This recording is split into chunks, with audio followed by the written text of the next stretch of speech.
freshly combed. Outside, sirens pinioned the sky.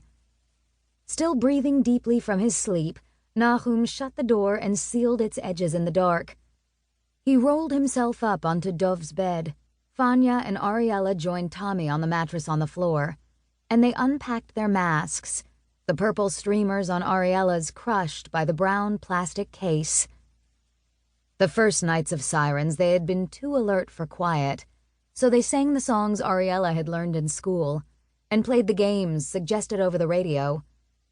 Fanya could think of more words spelled with the letters in Saddam Hussein than Tami and Nahum and Ariella combined, and as they waited for the all-clear to be called for their sector, they moved on to Bush and Baker, Shamir and Levy, and Netanyahu. Fanya won every time. After the all-clear, they put their masks aside, and Nahum began snoring almost immediately. Lying on the mattress, Tami felt the woman and the girl on either side of her shifting as they passed into sleep. Fanya resting a lilac-smelling hand on Tami's shoulder. It was more to brace herself than to embrace, Tami knew, but she was entranced by the unfamiliar touch all the same. She held as still as she could, so as not to jar her mother's hand, and she hugged Ariella's sweet, small body to her. It seemed to Tami that the three of them were something simple, like animals in a burrow. It passed through her mind that they would never leave this room of half-shadows and silent urgency, daily clutter, and slow, layered breathing. Tami thought she had never felt so close to understanding who she was.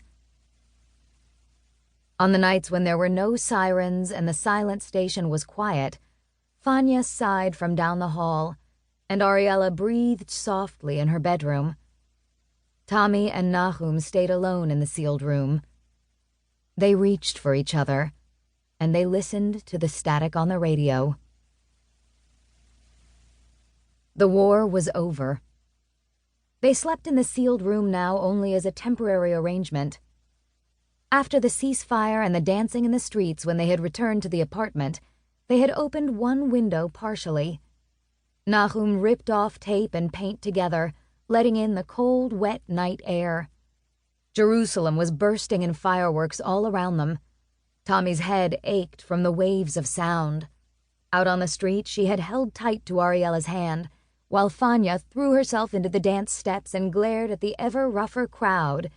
And somewhere in an inner circle, Nahum jostled shoulders with the workers from his shop. Back in the apartment at last, Tami tucked Ariella into bed to the accompaniment of shouts and whistles. Outside the window, explosions lit the sky. When Dov next came home, they would finish removing the tape, repaint the window frames, take the baking soda off the shelf, and replace it with Dov's magazines. Only a few days more and Fanya would pack her bag and return to Tel Aviv. Tami and Nahum would return to their bedroom. But for now, the room remained as it was. The noise from the street all but obscured the sound of the telephone, the American cousin calling to congratulate them for enduring, her voice brimming with relief. Because their sleeping in the room was only temporary, Tami and Nahum did not bother with screening the sun from their eyes, but let the shutter stay open instead, all day and all night, until a bird nested in the pulley's track, and they could not have closed it if they had wanted to. Ariella's hair ribbons lay forgotten under the bed. Nahum's papers from the electronics shop, graphs and charts and technical magazines were strewn about the floor. The view of the botanical gardens and the road to the Knesset building looked in on them continuously. Long rectangles of light stretched across the mattress. On the rim of the Valley of the Cross stood buildings of thumbnail-colored stone, hardened plains whittled against the pale blue sky. "Tami, shalom, it's Yael." "Yael?" Tami settled on one of the kitchen chairs. "How are you?" "Me, I'm fine.